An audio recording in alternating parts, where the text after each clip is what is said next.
Good afternoon to everyone once again. और आज हम स्टार्ट कर रहे हैं first law of thermodynamics. First law of thermodynamics शुरू करने के पहले कुछ चीज़ें हम आपको डिस्कस करेंगे जो कि बहुत ही इम्पॉर्टेंट हैं to understand the actually the phenomena of the first law. Obviously किसी भी फिजिक्स में लॉस की तरीके से ये भी एक्सपीरियंस बेस्ड लॉ है, यानी कोई भी हम नियम बनाते हैं, चाहे लॉ ऑफ मैकेनिक्स आपने पढ़े हों या यहाँ पे थर्मोडायनेमिक्स के जो लॉज पढ़ रहे हैं आप, ये एक्सपीरियंस बेस्ड लॉ है। तो इनके लिए ये एक्सपीरियंस कैसे विद द टाइम जो साइंस रिसर्चर्स हैं उन्होंने अर्जित किया और कैसे इसको एक लॉ में कन्वर्ट किया, वो पूरी बात यहाँ पे हम आज डिस्कस करेंगे। आपको एक स्लाइड नज़र आ रही होगी जिसमें कि कुछ कर्व ड्रॉ है, आप इसको पहचान गए होंगे। ये एक इंडिकेटर डायग्राम है और इंडिकेटर डायग्राम आप जैसा कि जानते हैं कि दो तरह के होते हैं। ये पहला वाला है प्रेशर और वॉल्यूम के बीच में ड्रॉ किया हुआ इंडिकेटर डायग्राम, और इसमें ये दिखाया गया है ए में, figure A B C, there are 3 figure, पहले हम ए की बात करेंगे। फिगर ए में ये दिखाया गया है कि एक प्रोसेस है।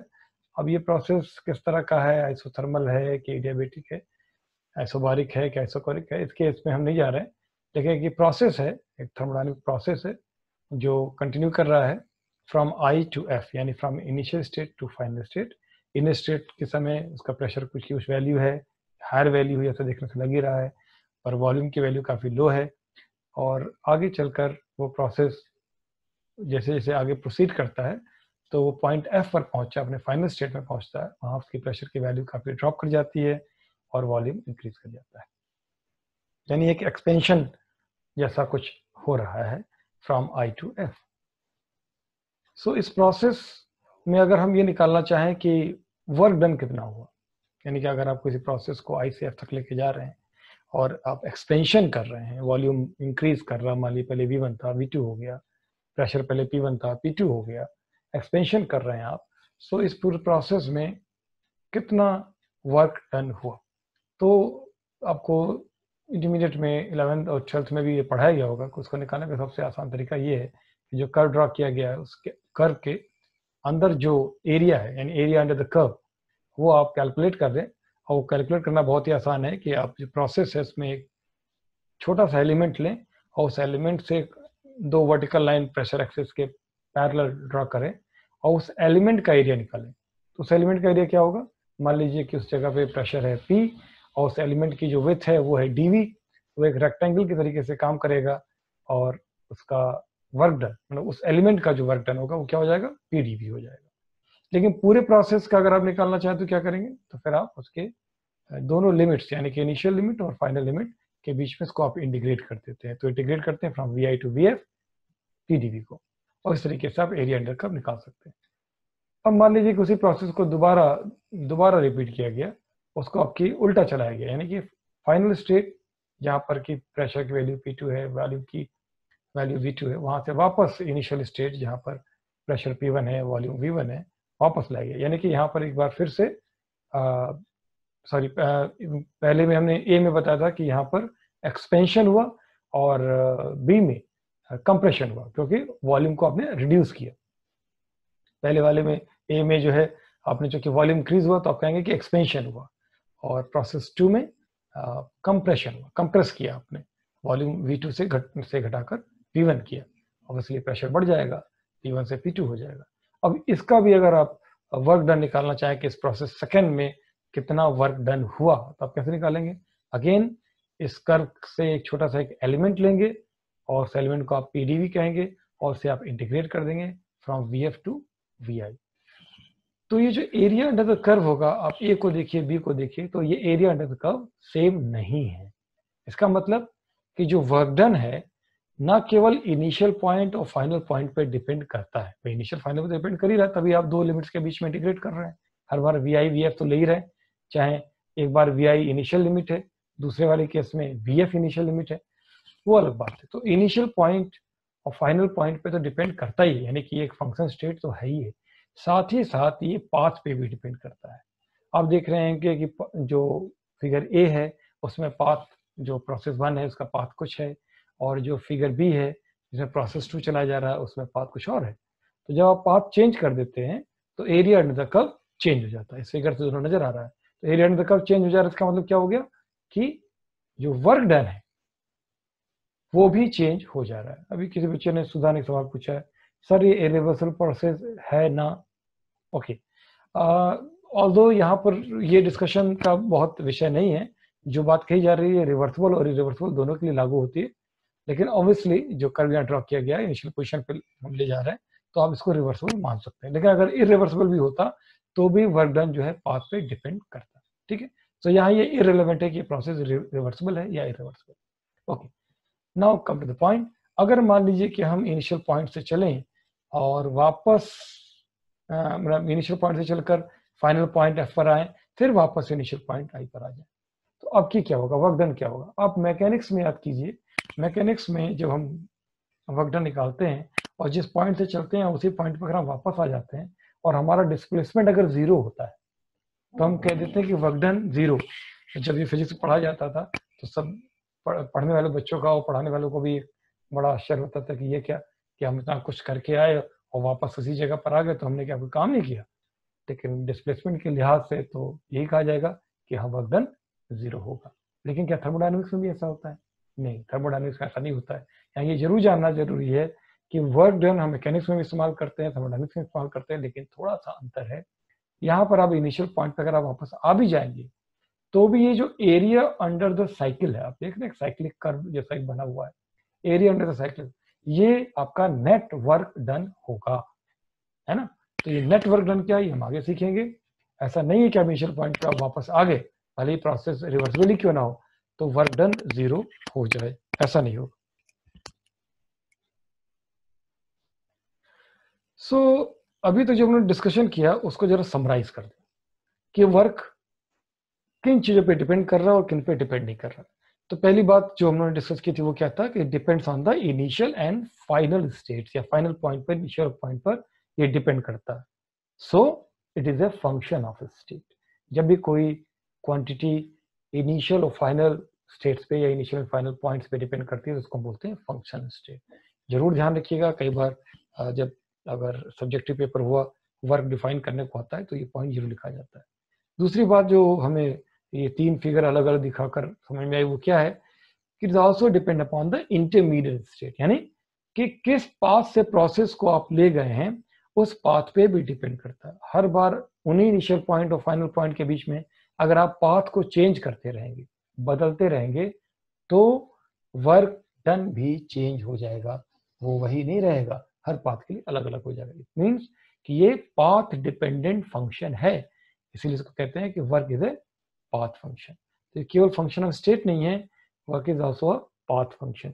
क्या सभी थर्मोडायनामिक क्वांटिटी ऐसा ही बिहेव करती हैं, ये हम आगे जानने की कोशिश करेंगे। एक चीज और, साइन कन्वेंशन भी यहाँ डिस्कस करते जाएं, क्योंकि फिजिक्स में केमिस्ट्री में साइन कन्वेंशन में थोड़ा सा डिफरेंस रहता है।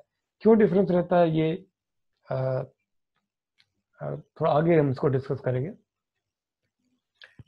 शिव ने पूछा है कि वॉइस रुक रुक कर आ रही है, आप एक बार अपना नेटवर्क चेक कर लीजिए, क्योंकि केवल आपने अभी तक कंप्लेन की, किसी और ने भी अगर कंप्लेन की तो मैं फिर अपनी तरफ से देखूँ। ओके, आगे देखते हैं। तो work done by the system, यानी कि अगर सिस्टम काम करे तो इसको हम कहते हैं इज अ पॉजिटिव। लेकिन अगर हमें सिस्टम के ऊपर काम करना पड़े, यानी सराउंडिंग सिस्टम के ऊपर काम करे, तो इसको हम कहते हैं नेगेटिव। और ये फिजिक्स में जब तक मैं पढ़ा रहा हूँ इसको आप ध्यान रखिएगा कि work done by the system is positive and on the system is negative. तो ये तीन बातें मैंने वर्क के बारे में यहाँ पे बताई, समराइज की है, इनको आप समझिएगा। अब थोड़ा सा डिस्कस करते हैं कि ये जो साइन कन्वेंशन है इसका आधार क्या है, या वर्क डन जो हम निकालते हैं उसका आधार क्या है। देखिए, एक लेफ्ट साइड में आप एक सिलेंडर देख पा रहे होंगे, और सिलेंडर पे एक पिस्टन लगा हुआ है, और इसके अंदर सिलेंडर के अंदर कोई एक वर्किंग सब्सटेंस यानी कोई एक गैस भरी हुई है, और वो गैस पिस्टन के ऊपर एक प्रेशर अप्लाई कर रही है, जो कि उसका एक अपना क्रॉस सेक्शनल एरिया है ए, और प्रेशर अप्लाई कर रही है मान लीजिए पी। तो आप जानते हैं पी बाई ए क्या हो जाएगा, that will become a force.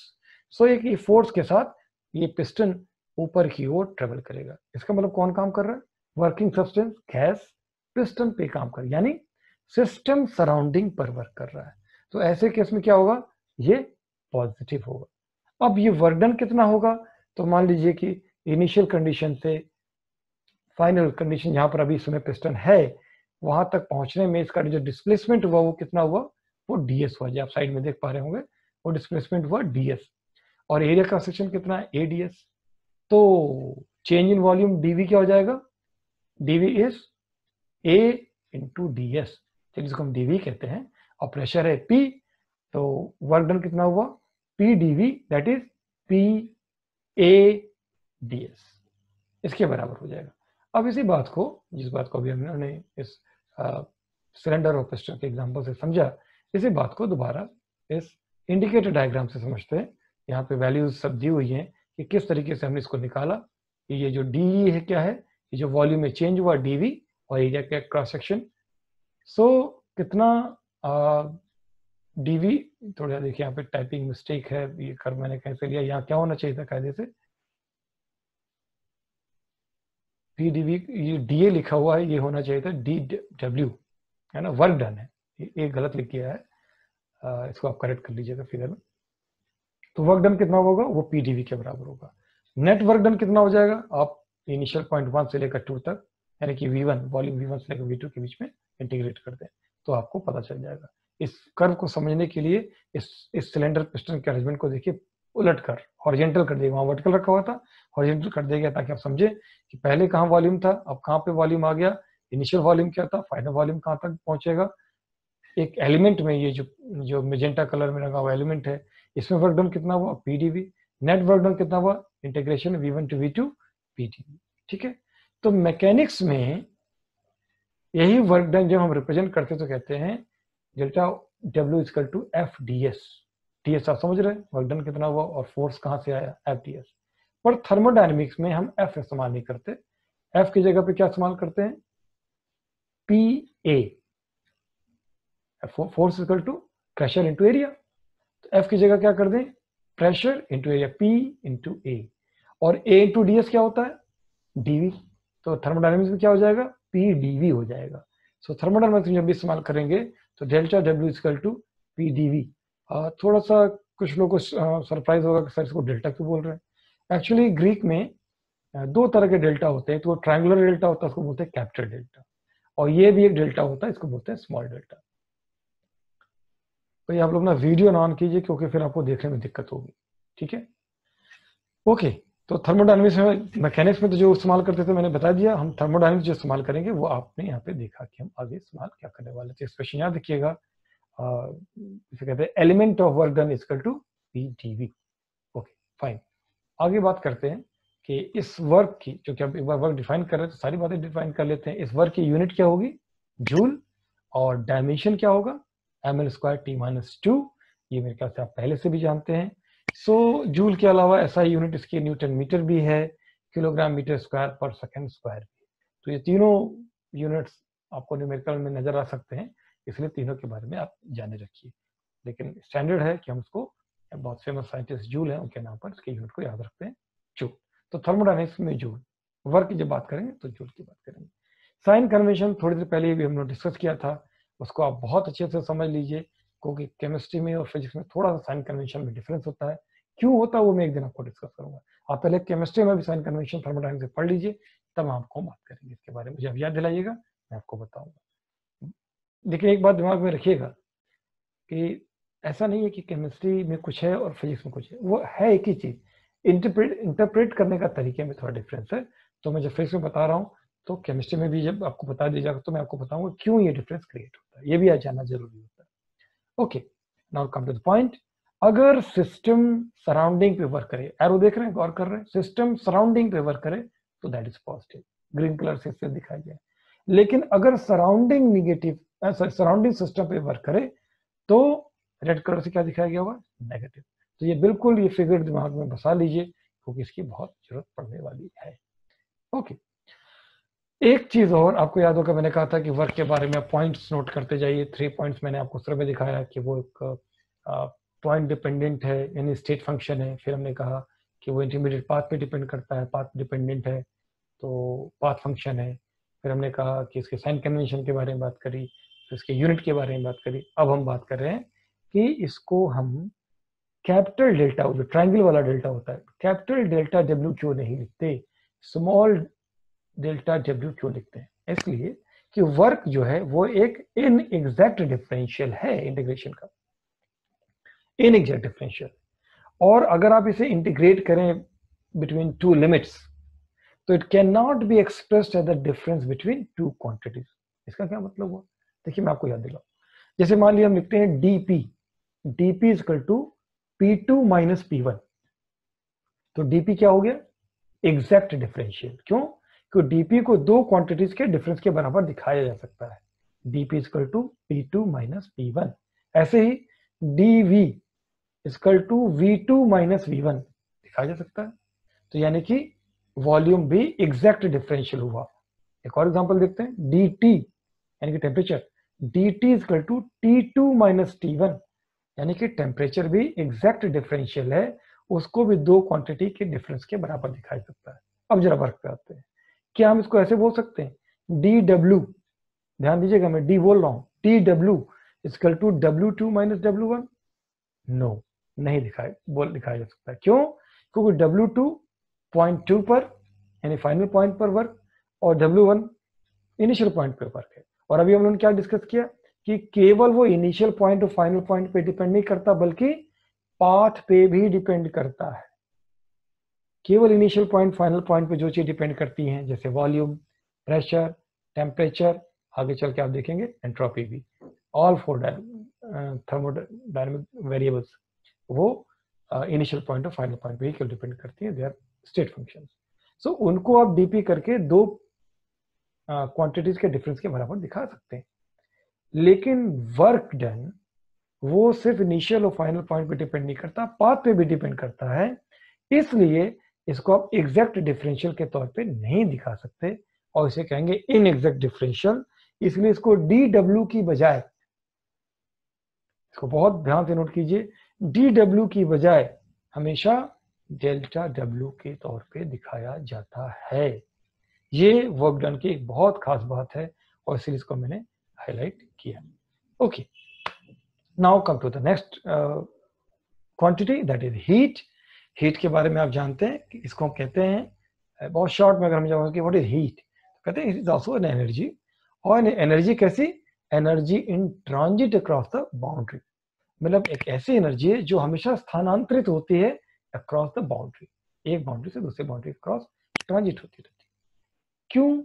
तो कहते हैं by virtue of temperature difference, यानी वो हाई टेम्परेचर से लो टेम्परेचर की तरफ अपने आप बगैर कुछ किए, कोई एक्सटर्नल एड की जरूरत नहीं है, बगैर किसी बाहरी मदद के हाई टेम्परेचर से लो टेम्परेचर की तरफ हीट ट्रेवल करती है अपने आप। इसीलिए इसे बोलते हैं इन शॉर्ट हीट क्या है? एनर्जी तो है पर कैसी एनर्जी? Energy in transit. ठीक है, एग्जांपल लेते हैं। मान लीजिए कि मैं अपने दोनों हथेली का इस्तेमाल करूं और एक हथेली को थोड़ी देर के लिए मैंने मान लीजिए कि ठंडे पानी में हाथ डुबो रखा था और मैं लाकर अपने दूसरे हथेली से लाकर उसको संपर्क करूं तो क्या होगा?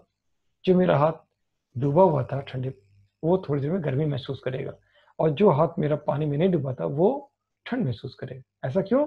क्योंकि मेरे गर्म हाथ से ठंडे हाथ की तरफ हीट अपने आप, कुछ नहीं बस मैंने एक दूसरे के कांटेक्ट में लेकर आए और हीट अपने आप ट्रांसफर हो रही।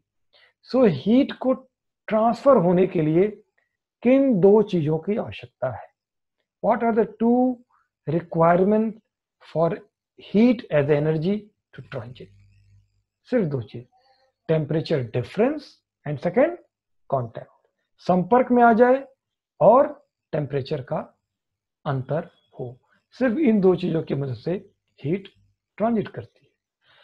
सो हीट का सवाल यही था कि मैं एक जगह से दूसरी जगह कैसे जाता हूं। तो कैसे जाता हूं भाई? हीट में ट्रांसफर होता है एक दूसरे के संपर्क में आने। लेकिन क्या सिर्फ इतनी बात है? हीट के ट्रांसफर होने के लिए इतनी बात है? तो अब मैं आपको एक कार्टून दिखा रहा हूँ, इससे आपको अपनी पुरानी बातें, पुरानी चीजें आपको याद आ जाएंगी। कि अगर आप मान लीजिए कि आप एक थोड़ी सी लकड़ी या कोयला आप कहीं पे जलाएं और एक सॉसपैन में, सॉसपैन समझते हैं ना, इसमें हैंडल लगा होता है, एक भगोना जैसा ही कुछ होता है, उसको हम सॉसपैन कहते हैं।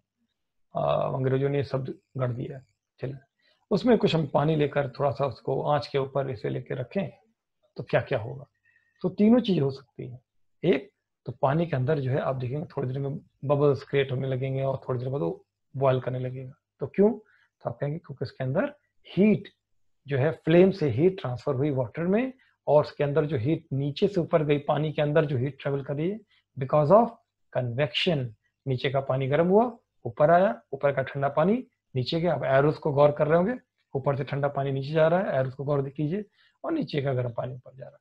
तो ये जो प्रोसेस हो रहा है, इस प्रोसेस को क्या बोलते हैं? कन्वेक्शन। तो एक प्रोसेस है कन्वेक्शन। लेकिन जब पानी गर्म होने लगा, तो ये बर्तन गर्म होने लगा, तो इसमें जो हैंडल लगा हुआ था वो साथ में हैंडल भी गर्म होने लगा। तो आपने जो पकड़ा हुआ, थोड़ी देर आपको लगे यार ये तो गर्म हो गया, मेरा हाथ गर्म हो रहा है। तो ये कैसे हुआ? वहां तो कोई पानी वाली नहीं था। तो कहेंगे देखिए क्या होता है कि ये तो सॉलिड था, और सॉलिड के अंदर ये जो हीट ट्रांसफर हुआ बिकॉज ऑफ कंडक्शन। कंडक्शन की वजह से हीट ट्रांसफर हुआ, जिसको हम हिंदी में बोलते हैं चालन, कन्वेक्शन कहते हैं संवहन।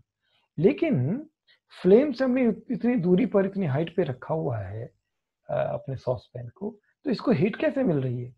तो कहते हैं कैसे मिल रही है कि बिकॉज ऑफ रेडिएशन। और रेडिएशन को आप जानते हैं किसी मीडियम की जरूरत नहीं होती, किसी टेम्परेचर डिफरेंस की जरूरत नहीं होती है। वो तो अपनी एनर्जी लेकर दूसरे पे, जिस पे इंसिडेंट होगा उसको एनर्जी जरूर से ट्रांसफर कर देगा। सो ये 3 तरीके हैं जिनकी मदद से हीट ट्रांसफर होता है। हीट के ट्रांसफर होने का साइन कन्वेंशन क्या है? अब देखिए वर्क का ठीक उल्टा, बिल्कुल ठीक उल्टा। जैसे अगर आप हीट सिस्टम को दें, यानी सराउंडिंग अगर सिस्टम को हीट दे तो इट इज पॉजिटिव, और अगर सिस्टम सराउंडिंग को हीट देता है तो इट इज नेगेटिव। तो हीट का जो साइन कन्वेंशन होता है वर्क के साइन कन्वेंशन का जस्ट अपोजिट होता है। तो अब जरा हीट के बारे में बातों को जरा समराइज कर ले। हीट क्या है? ये भी एक फंक्शनल स्टेट है, इनिशियल पॉइंट और फाइनल पॉइंट पे डिपेंड करता है। साथ ही साथ ये पाथ फंक्शन भी, ऑल्दो मैं कोई आपको इंडिकेटर डायग्राम ड्रॉ करके नहीं दिखा सकता, लेकिन मैं एक एग्जांपल लेता हूँ आपको। मान लीजिए कि आपको आज चाय बनानी हो और आपका एक बहुत खास मित्र आया हुआ है और उसको आप चाय पिलाने के लिए बिल्कुल बहुत इच्छुक हो। तो आप क्या करोगे? उसको बड़ी जल्दी हो, वो कहता है नहीं उस पास 5 मिनट रुकूंगा भैया, फटाफट चाय पिला सको। आप गैस पे, जो आपका गैस स्टोव, वहाँ जाएंगे, आप अपना सॉस पैन चढ़ाएंगे, पानी डालेंगे, गैस की आंच को बिल्कुल फुल पे, मैक्सिमम पे करेंगे, जल्दी से पानी उबाल जाए, तो टाइम तो कम लगा, पानी उबल गया। लेकिन अगर आपका एक कोई पड़ोसी आ गया, वो भी आके बैठा हुआ है और आप उसको चाय पिलाने के इच्छुक नहीं है और वो 5 ही मिनट रुकने वाला, तो आप क्या करोगे कि फ्लेम को स्लो पे कर दोगे, धीमे कर दोगे, और थोड़ी थोड़ी देर में उस सॉस पैन को गैस से उतार भी लोगे कि पानी उबलने ना पाए, जब तक ये चाय बने इसके पहले हमारा पड़ोसी घर चला जाए। अब तो सुनने में एग्जाम्पल अच्छा नहीं लगता, लेकिन देखिए इससे अपने मतलब की बात निकालते हैं। देखिए पानी जब आपने चढ़ाया उसका टेम्परेचर, इनिशियल टेम्परेचर तो वही था। पानी जब उबला उसका भी टेम्परेचर जो होगा वही रहेगा। पहली बार वाले केस में जब आपका मित्र आया था और जब दूसरी बार आपका पड़ोसी आया था, दोनों बार तो एक ही जैसा रहेगा, इनिशियल टेम्परेचर फाइनल टेम्परेचर तो सेम ही रहेगा। पर क्या पानी उबलने में समान समय लगा? एक। क्या जो गैस कंज्यूम हुई होगी वो गैस समान कंज्यूम हुई होगी? आप इसको विचार कीजिए।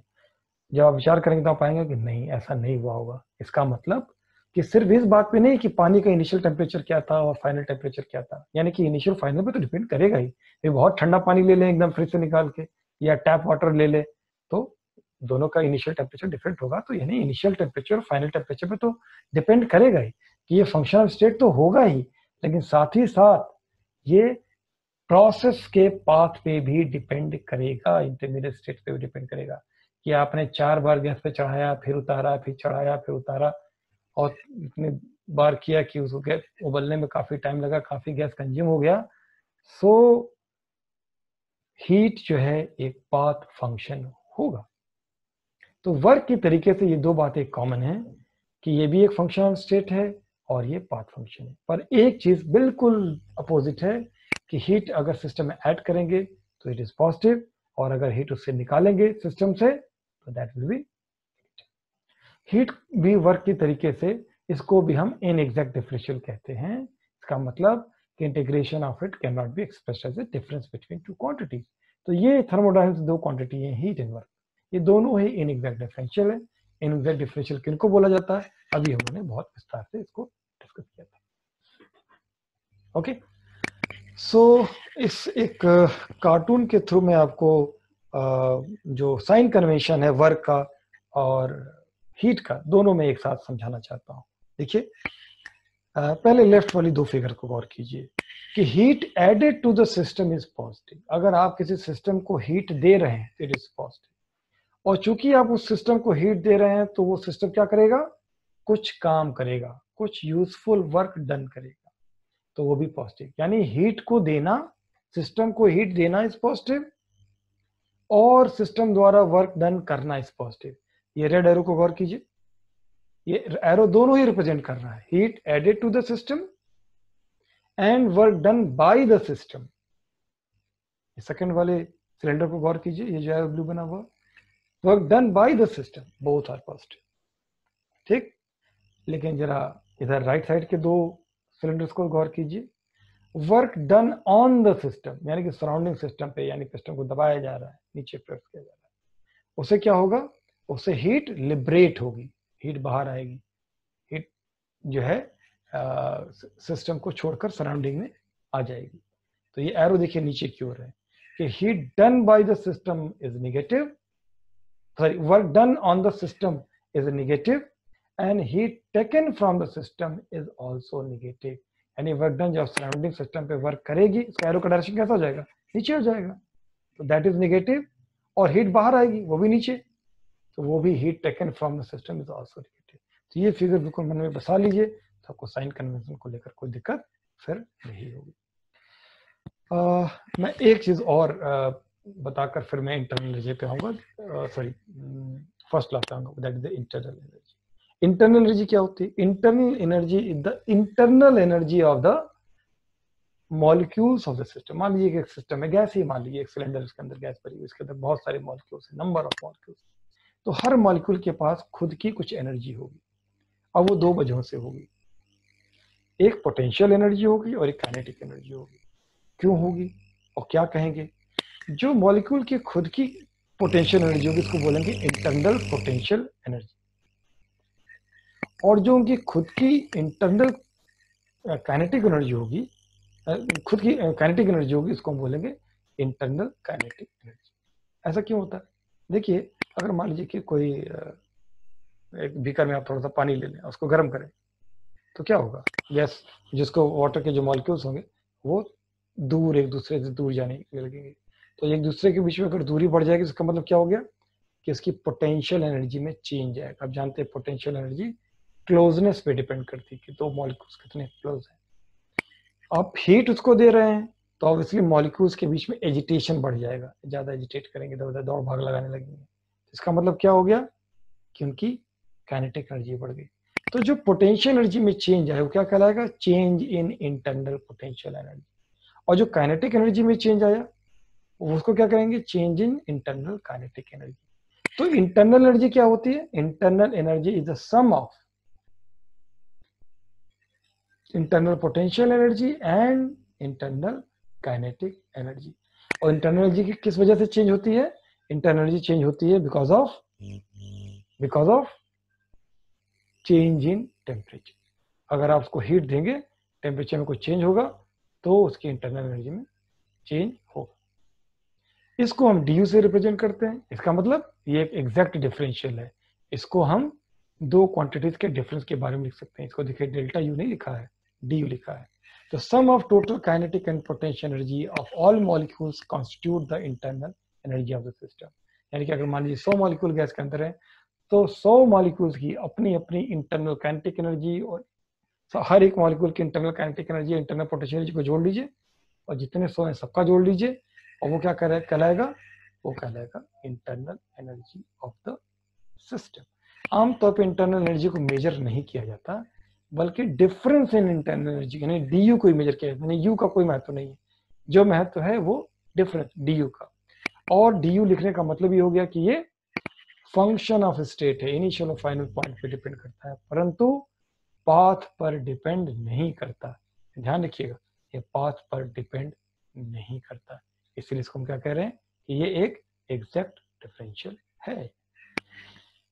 हमने कहा कि इंटरनल एनर्जी यू का कोई महत्व नहीं है, चेंज इन इंटरनल एनर्जी का महत्व है। तो ये चेंज इन इंटरनल एनर्जी क्यों होती है, there are 3 reasons, either due to thermal interaction, जिसका मैंने भी एग्जांपल दिया कि आप उसको हीट दे दें, मॉलिक्यूल्स के बीच में सेपरेशन बढ़ जाएगा, मॉलिक्यूल की स्पीड बढ़ जाएगी, इस वजह से उसकी इंटरनल पोटेंशियल एनर्जी चेंज हो सकती है और इंटरनल काइनेटिक एनर्जी भी चेंज हो सकती है। दूसरा मैकेनिकल इंटरेक्शन, आप एक चम्मच लें तो खूब जोर से हिला दें तो मॉलिक्यूल्स के सेपरेशन बढ़ जाएगा, मॉलिक्यूल्स की स्पीड बढ़ जाएगी।